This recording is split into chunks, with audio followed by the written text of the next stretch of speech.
We're going to see today a snapshot of 550 years of Moravian music history in a half an hour. This is a really quick ride through time and space. You know, I don't know of a place where you can sit and read a history of Moravian music. My book, The Music of the Moravian Church in America, is not chronologically organized, it's topically organized. Part of the first chapter gives a bird's eye glimpse of Moravian history with a sort of a musical slant.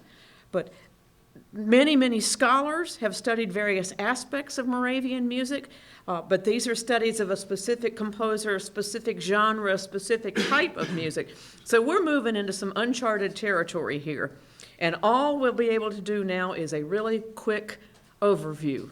So I'm going to move pretty quickly. So you got your seat belts and your crash helmets on? Here we go. Of course, any Moravian talk seems to start with John Huss. Born in 1369, installed as preacher at the Bethlehem Chapel in 1402, martyred in 1415. Wars followed his death.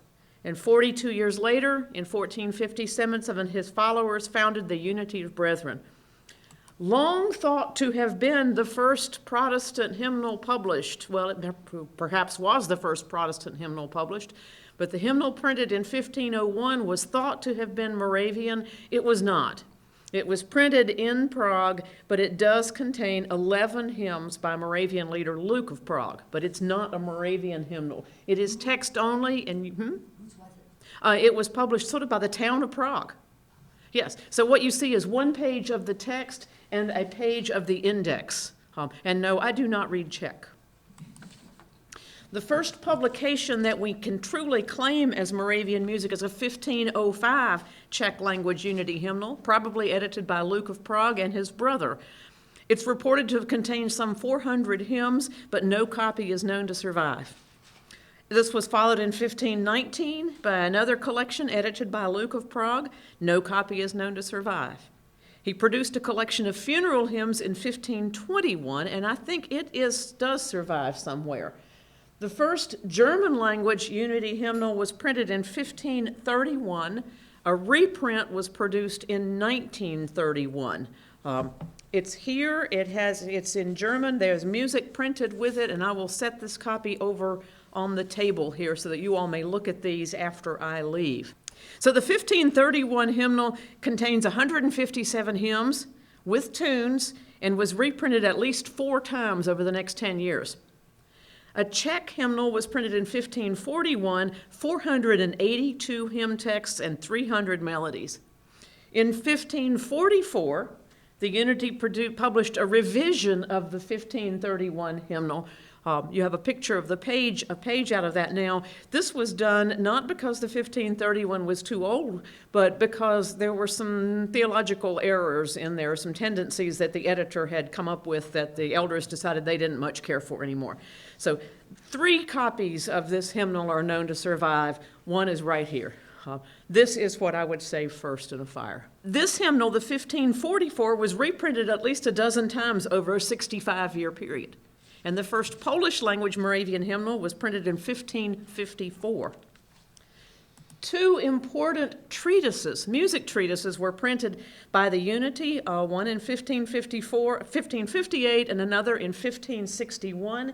These have been edited and translated, so these will sit over here. These are they might be interesting only to music theory geeks like me. But they are the only 2 music treatises known to have been written by Czech Protestants during the Reformation and Renaissance and Reformation years. Highly significant in the history of music and music theory. There was a 1561 Czech language hymnal, reprinted or reissued at least 9 times over 50 years. A Moravian German language hymnal printed and published in 1566 has 348 hymns, plus 108 more by Lutheran authors, and that saw a number of later editions as well.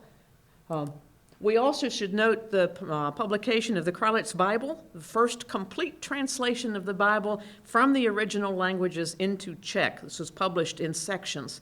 And 1587 saw a paraphrase of the Psalms published, set to French tunes, in Czech, but set to French tunes.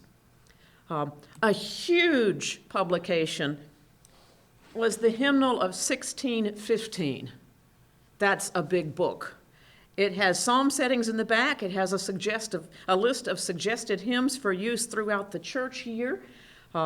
It's an extremely ornate and complex printing. There are scripture references in the margin. And Dave, I'm going to ask you to leave this open to this page when you set it over there. But 1618 also saw the publication of a much less ornate version. Has no scripture references anymore. This is sort of like the Reader's Digest condensed version or the paperback version.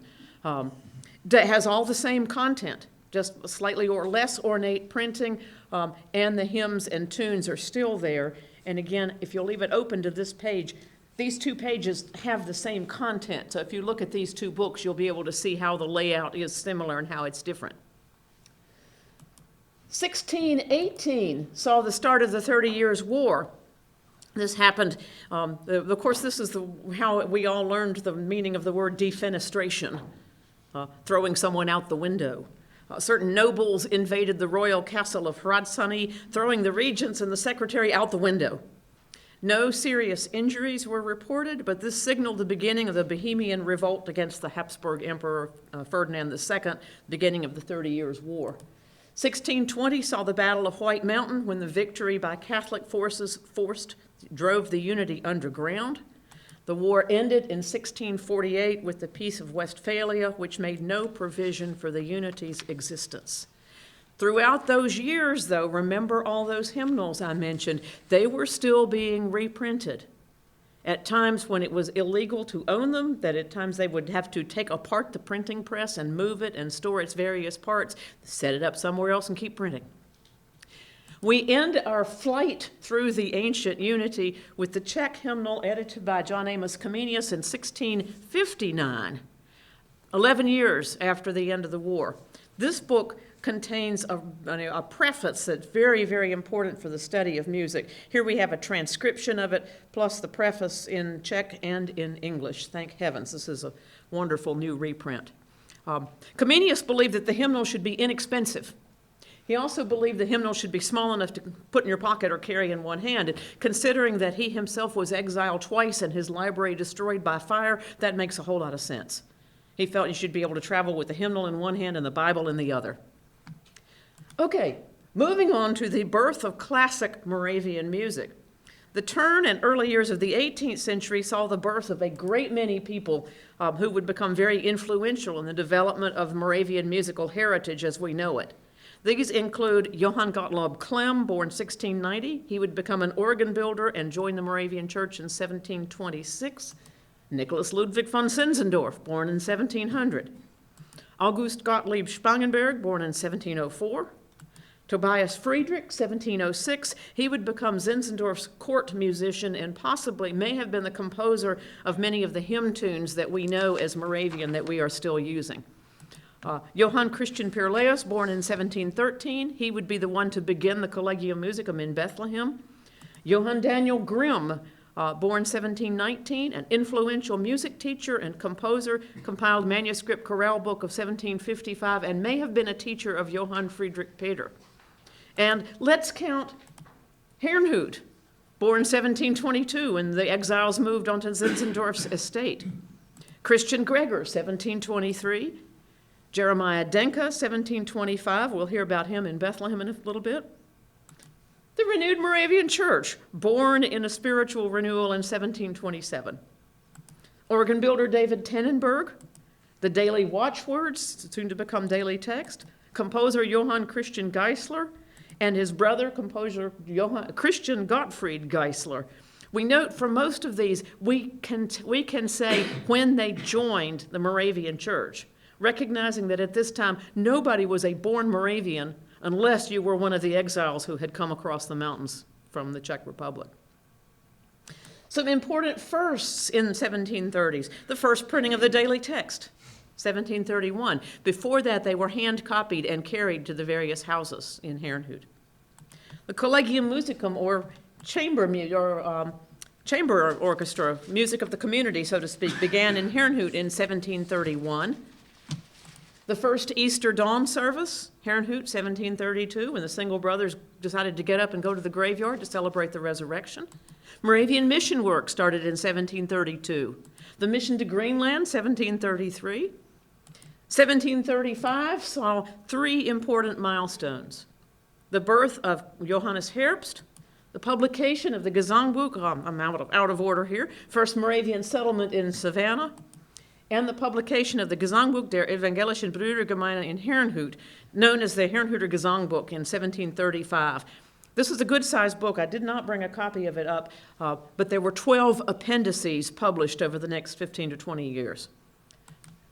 The 1740s was really a pivotal decade. Christian Gregor joined the Moravian Church. John Antes was born in Pennsylvania, and the Moravians in Georgia relocated into Pennsylvania. 1741, the Collegium Musicum in Herrnhag began. 1742, the girls' school in Bethlehem was begun. This is right after they moved to Bethlehem. And settlements were begun in Bedford, England, Cape Town, South Africa, Gnadenfrei, Neudietendorf, and Niesky, both congregation and boys' school at Niesky. 1743, Simon Peter was born. In 1744, on January 25th, a spinet arrived in Bethlehem. This was one of the first instruments that the Moravians brought to North America. It was somewhat damaged during the voyage, but it was repaired for use in the next day's worship service. And the Bethlehem Collegium Musicum was begun in 1744, directed by Johann Christian Pirleus. 1746 saw the birth of Johann Friedrich Peter and the publication of an English Moravian hymnal. 1747, I mentioned Johann Daniel Grimm. He joined the Moravians that year. 1748 came the first mention of Collegium Musicum in the records of Zeist, the Netherlands, and the birth of Johann Ludwig Freit, and Johannes Herbst joined the Moravians at age 13. 1749, Neuwied congregation began, which is a wonderful small town, not that far from Frankfurt, and David Tannenberg came to America in 1749. Folks, we've already done 380 years and since the birth of John Huss. We only have another 270 to go. The 1750s saw the birth of David Moritz Michael and Jacob von Fleck, the establishment of the first Moravian settlement in North Carolina, and the establishment of the Moravian Theological Seminary in Barbie in Germany. Many of our ministers would go there over the years to come. 1753 and to 55 saw the publication of two important, huge hymnals, one in English and one in German. Both were printed in London, and they're both immense text-only hymnals. They're both here, so you can take a look at those afterwards if you like. The title of the English collection is suggestive. Collection of hymns of the children of God in all ages from the beginning till now, designed chiefly for the use of the congregations in union with the Brethren's Church. Both of these hymnals, German and English, had thousands of hymn texts from the early Unity, from the Lutheran Church, the Reformed Church, and the present-day Moravian Church. Both hymnals were designed to show that the Moravians in the middle of the 18th century weren't some weird sect, but were rather very well within Christian tradition and doctrine. These hymnals, like all the ones printed by the Renewed Church until the mid-19th century, were text-only. In 1755, Johann Daniel Grimm, teacher and composer, compiled a manuscript book of chorales. Each has the melody line, the bass line, and figures there. And the first one at the top of the page is a tune that's familiar to the Moravians. It's tune 168A. The harmonization is mostly familiar, but there's a slight difference in the melody at the end. So anyway, some other time what I'd love to do is study this chorale book and take tunes we know and use today and compare them. What was the 1755 version? What's the 1995 version? That's another talk. Other important things to note in the 1750s are the birth of composer Christian David Jaschke, the move of organ builder Johann Gottlob Klemm to Bethlehem, and David Tannenberg became his assistant. The birth of Christian Ignatius Latrobe. In 1759, John Antes made one of the first violins made in America, and Nazareth Hall Academy, Nazareth, Pennsylvania, it's about 7 miles north of Bethlehem, was founded. This was to become a place of amazing musical accomplishment with a great many teachers and students composing and performing many, many wonderful works over the next 60 to 80 years. That's several lectures worth. And a very key moment in 1759. This is Christian Gregor's own words, translated, of course. From the year 1759, I felt in me a special leading to prepare now and then a psalm for the festival days of the Gemeine and its choir divisions, and sometimes to set to music the biblical texts occurring in them, and at times to use these for other appropriate compositions, with a few necessary modifications. I continued with this for several years, as much as time allowed me. What that means is this is when Christian Gregor began composing anthems for Moravian worship. There's a reason why we still call him the father of Moravian church music. Here we see a printed ode for November 13th, 1767. The psalms that he's talking about here are the love feast odes, so to speak. So this is only 8 years after he began writing music and putting together these orders of worship as such. Anthems and solos interspersed with hymns in orders of worship. 1760, we see Johann Christian Geisler beginning to compose. We see the death of Zinzendorf, the death of Johann Daniel Grimm, and the birth of John Gambold Jr. 1761 brings Jeremiah Denke and Emanuel Nitschmann to America. Both will be highly influential, especially in the musical life of Bethlehem. 1762, John Antes opened his instrument-making shop. Composer and pianist Johann Christian Till was born, and organ builder Johann Gottlob Klemm died. 1763 saw the opening of the boarding school for girls in Lidditz, now Linden Hall. Later 1760s, we see John Antes moving to Herrnhut and then later to Neuwied. In 1765, Johann Friedrich Peter entered seminary at Barbie and began copying music. It's just much more influential than he ever would have known. David Tannenberg opened his own workshop in Lidditz, and Bernhard Adam Grube arrived as pastor in Lidditz, organizing the choir and their Collegium Musicum. In 1766, Jeremiah Denke, we mentioned him earlier, wrote an anthem for the provincial synod held in Bethlehem. This is the earliest known Moravian anthem written in America, 1766, and yes, we have it. 1769, John Antes was sent as a missionary to Egypt. He arrived in 1770 and stayed there until 1781, and it may have been during those years that he wrote his instrumental chamber music. Moving into the 1770s and 80s, it's a new era in America with new leadership developing in Europe. 1770 saw Johann Friedrich Peter and his brother Simon coming to America, and from 1770 to 1772, Christian Gregor visited America. Pennsylvania and North Carolina. 1771 saw James Montgomery, hymn writer, born, Angels from the Realms of Glory. Come Let Us Sing the Song of Songs, that's just 2 of his texts. The Labrador Mission was begun in 1771. Christian Friedrich Hasse was born that year. And Christian Latrobe started his schooling in Niesky in 1771. He was 13 years old.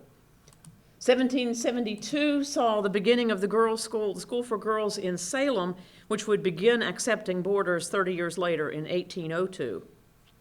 1773 saw Johann Friedrich Peter in Bethlehem making the Collegium Musicum a regular part of worship. So every Sunday you heard the instruments as well as the voices.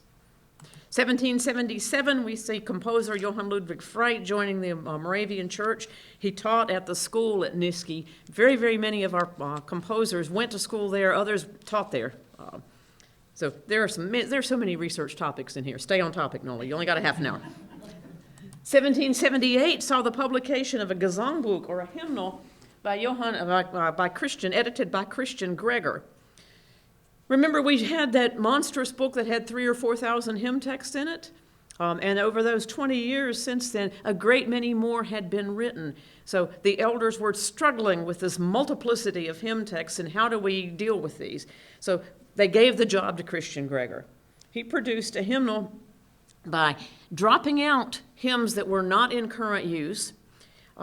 He would add new ones that had recently been written. He would take stanzas from 2 or 3 hymns together and combine them into one composite hymn. And he produced a book that only has 1,750 hymn texts in it. This book became a standard used in Germany for the next century and beyond. 1778 also sees Jacob van Vleck returning to America. He was born in America, and he went for theological education in Germany, came back to serve as assistant pastor in Bethlehem. Remember I mentioned Nazareth Hall, founded in 1859? Around 1780, its Collegium Musicum was founded, which was to be the vehicle for so much musical performance. In 1780, also, Emanuel Nitschmann resumed leadership of the Bethlehem Collegium Musicum when Johann Friedrich Peter was called to Salem to begin a 10-year tenure here. Peter was called as a record keeper and music director. During his time here, though, he would serve as an interim pastor for 2 or 3 years and supervisor of the boys' school. 1781 saw David Moritz Michael joining the Moravian Church, relinquishing what had been a wild career as a military musician.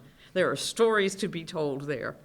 Also in 1781, John Antes was recalled to Herrnhut from Egypt. The Egyptian mission was closed in 1782. And in 1781, we see the first reference to the Collegium Musicum here in Salem in the elders' records of December 19th. But the reference makes it clear they weren't talking about founding it. They were discussing something that was already in existence. 1783 saw several significant things. John Antes was called back to Neuwied, so this is his second stint in Neuwied as overseer of the Single Brothers. David Moritz Michael began teaching at the Moravian School, the boys' school in Niesky. And on July 4th, 1783, Johann Friedrich Peter led the first documented celebration of American Independence Day with a service which he called the Freudenpsalm, or Psalm of Joy. Every one of these years and events has a story which deserves to be told. 1784 sees Simon Peter joining his brother in North Carolina. Christian Gregor edited a chorale book to go with his hymnal, so it used the tunes that were being used in his hymnal, again like the Grimm. This is printed. The Grimm was manuscript. This was printed, but again, the tunes have melody, bass line, and figured bass, and are organized by metrical structure. This is our most recent reprint of this book.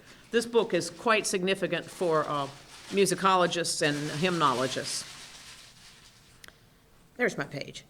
Also in 1784, composer Johann Christian Beckler was born. 1785, the Bethlehem Girls' School began accepting boarders, and in 1785, Johannes Herbst came to America. He was, at that time, 50 years old. He came to serve as pastor at Lancaster, Pennsylvania. Flying along, John Antes served as business manager at Fulneck in England. In 1786, Christian David Jeschke, born in 1755, began what was to become 40 years as organist and choirmaster in Herrnhut. 1788 saw the publication of John Gamble's 6 keyboard sonatas in Leipzig. This is notable for being one of the very few publications of music by a Moravian composer during their lifetime, before the 19th century. 1789 saw 3 important milestones: the consecration of Christian Gregor as a bishop, the completion of Johann Friedrich Peter's 6 string quintets, possibly the first instrumental chamber music composed in America, written just not that far from where we sit, although the manuscripts went to Bethlehem with Peter when he moved to Bethlehem. And the publication of an English Moravian hymnal, where hymnal editor John Swertner could not bear to see a blank half page, dashed off 2 stanzas, the ones that we now know as Sing Hallelujah, Praise the Lord. So,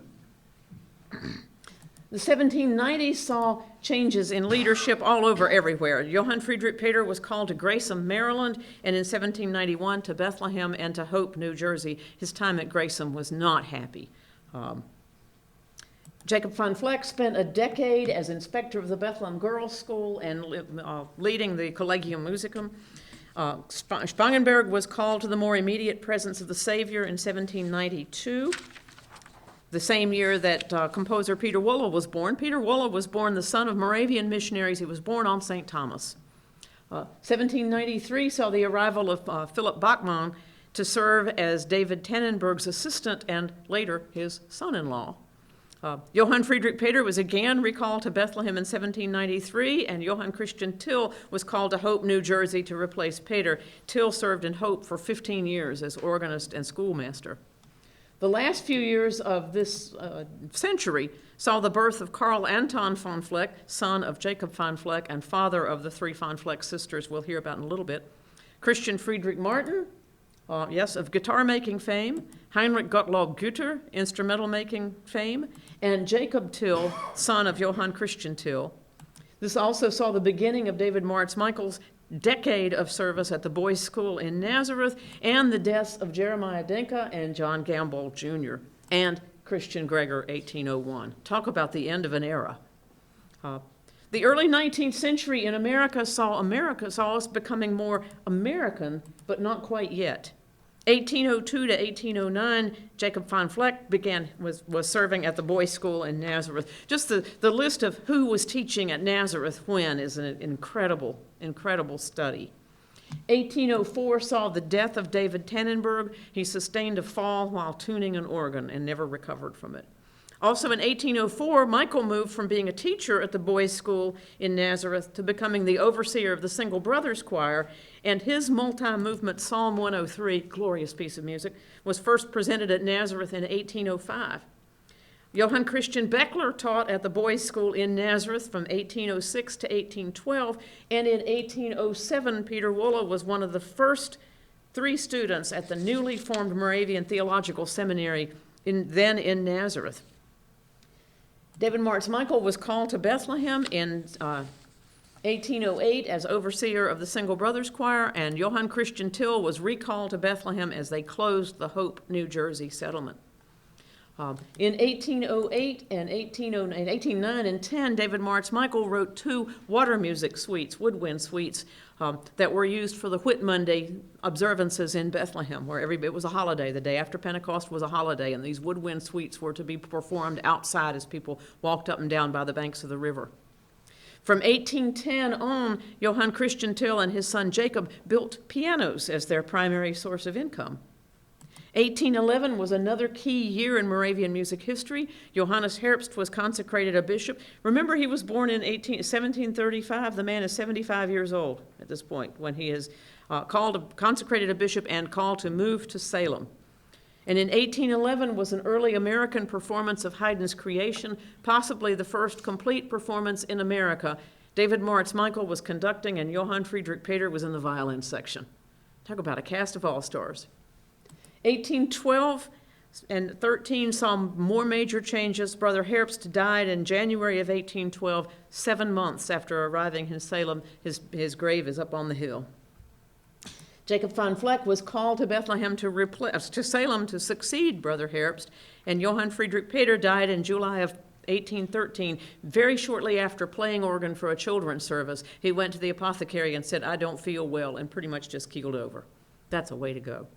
And we think in 1815 is when the Lidditz Collegium Musicum changed its name to the Lidditz Philharmonic Society. Has a very different character, very different perspective. And other settlements see the same shift in future years. That's another lecture. In 1815, composer Francis Florentine Hagen was born in Salem. In 1817, instrument maker Heinrich Gottlob Güter moved to Bethlehem, joined the Moravian Church in 1819. From 1817 to 22, Johann Christian Beckler was serving as the principal of the boys' school in Nazareth. Here's another composer at the boys' school in Nazareth. And Simon Peter died in Salem in 1819. 1820 saw the reorganization of the Bethlehem Collegium Musicum, taking the name Philharmonic Society of Bethlehem. It reorganized several times in future years, and it ceased activity altogether in the 1870s or early 1880s. But before that, in 1822, Bethlehem musicians were needed to go to Philadelphia to assist the Musical Fund of Philadelphia to perform Haydn's Creation. In Philadelphia, they couldn't do it without us. In Europe, the early 19th century, we see the first of several important publications of Moravian sacred music. 2 volumes assembled by Gottlob Friedrich Hilmer published in Breslau, and the translation of the title here is Collection of Some Vocal Works for Festival Occasions of the Moravian Church, arranged to be sung with the keyboard. So we're seeing that let's get some of this music out there. This is what the Moravians do, but you might not be able to have all the instruments, so we've arranged them for keyboard. Christian Friedrich Hasse began 27 years of music director in Fulneck, England in 1804, and in 1808 John Antes retired. Long and faithful service. 1810 saw the birth of John Christian Malthaner, who was to become a piano maker in Bethlehem. 1811, Brother Antes was called to the Savior's more immediate presence, and in 1815, David Moritz Michael retired to Neuwied, where in retirement he taught music at the boys' school. 1815 also saw the death of composer Johann Christian Geisler, who we remember that he began to compose in 1760, so that's 55 years of music writing. Another wonderful publication emerged in 1811, Christian Latrobe's Anthems for One or More Voices, sung in the Church of the United Brethren. This copy has been rebound, by the way. Like the Hilmer publication from a few years earlier, this one features arrangements for voices and piano. And in the mid-20th century, this was the source for the publication of a number of well-beloved works of Moravian music, or music sung by the Moravians, like Thou Child Divine. There were many years where it was not known that there actually were instrumental parts for that beloved anthem. The same thing for Loveliest Emmanuel by Antes, that solo.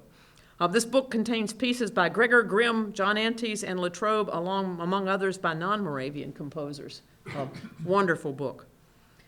Many who would grow up to be accomplished musicians and composers were born in the middle of the 19th century, and that list includes Edward Leinbach, 1823, Hellstrom and Voulaer, 1825, German composers in Herrnhut, also Wilhelm Wauer, composer in Herrnhut. These three, we just don't know enough of their music yet, so there's still much to learn. Lisetta Maria von Fleck, one of Karl Anton von Fleck's three daughters, Amelia Adelaide, another one, and Heinrich Lohnas, yet another European Moravian composer and hymn editor. Born in 1850, was Moravian historian and hymnologist Joseph Theodor Müller. Ernst Emanuel Erbe, composer, born 1854. Theodore Lilly Clemens, 1858, and John Frederick Wolle, 1863. We're going to hear something more about all of these guys. The middle of the century saw some important transitions. Christian David Jeschke retired after 40 years of service. Peter Wolof compiled the first Moravian tune book published in America, and in 1837, piano maker John Christian Malthaner moved to Bethlehem, and the Nazareth Collegium Musicum reorganized as the Musical Society of Nazareth. Francis Florentine Hagen served as a teacher in the Nazareth Boys' School from 1837 to 1841, and in 1839, Christian Friedrich Martin moved close to Nazareth to establish his guitar-making company, recognizing that by now in the Bethlehem Nazareth area we have instrument makers, piano makers, guitar makers. So, in 1846, following the death of Karl Anton von Fleck, his three daughters with their mother and their brother moved to Salem. All three daughters would have long teaching careers at Salem Female Academy. They were all three composers as well. In 1849, Johann Christian Beckler retired, and in 1856, Heinrich Lohnas becomes organist at Herrnhut. He also edited a tune book in the middle of the century. I don't think I have that on this list. There's just so many things not on this list. Another sort of transition in the 19th century included a great many deaths. David Moritz Michael and Christian David Jeschke, Christian Friedrich Hasse, Jacob von Fleck, and Johannes Sorensen, Christian Ignatius Latrobe, Johann Christian Till, Heinrich Gottlob Güter, James Montgomery, Johann Christian Beckler, Peter Wolle, Christian Friedrich Martin, and John Christian Malthaner. So a lot of the instrument makers were called home during this time. Moving into the 20th century, racing through history. Why do I put this in the 20th century? Because this is the first of our major looks back in our history, which is a lot of the character of the 20th century is looking back as well as forward. 1873 saw two important efforts to understand and preserve the past. Rufus Alexander Grider was an artist, a hotel owner, and librarian of the Philharmonic Society of Bethlehem. His two historical contributions for music were a catalog of the Philharmonic Society of Bethlehem's music and other property, and also the historical notes on music in Bethlehem, Pennsylvania, from 1741 to 1871. We have reprinted this with its original text and many of the drawings that were in it. You can take a look over at that. But the booklet contains drawings, lists of concerts, how many concerts were in each year. Newspaper articles are taped or glued into the manuscript, lists of musicians, who was playing in the Bethlehem Philharmonic Society in certain years, and a great many stories and anecdotes. That's another talk. Looking forward, 1881, Bessie Whittington Fowle was born. She would become quite active in music in Salem and a key figure in the preservation of the music here. In the 1880s, we see Theodore Lilly Clemens beginning service in Antigua, in the Caribbean, first in Antigua and later in Tobago, where he would serve until 1917. Wrote a good bit of music there. 1889, Ernst Emanuel Erbe comes to America and settles in St. Louis, working as a bookkeeper and hymnal editor. 1898, the Bethlehem Bach Choir was founded under the direction of J. Fred Walla, and in 1900, that choir gave the first complete American performance of the Bach B minor Mass. 1913 saw the birth of Thor Martin Johnson, who would conduct the first 11 Moravian music festivals. Thor was the son of a Moravian minister who served here in Winston-Salem. The early 20th century saw publication of two monumental works on Moravian history and music, both by historian Joseph Theodor Müller. First, in 1916, the Hymnologisches Handbuch zum Gesangbuch der Brüdergemeine. It's basically a hymnal companion. And the second, in a couple of volumes, his History of the Ancient Unity, 3 volumes. 1925 saw the beginning of a tradition beloved in North Carolina, the first Great Sabbath service of music held on Great Sabbath evening. This was organized by Bessie Fowle to give the many Easter visitors in Salem something to do, because there was an afternoon Great Sabbath love feast and nothing else to do in Salem until the sunrise service, and the tourists were going to get restless and cause trouble, so she said, let's hold a service of music. The service featured Dubois' 7 Last Words, and that work was performed on Great Sabbath for many, many years to come. 1939 saw the publication of an article by musicologist Hans David, Music of the Early Moravians in America.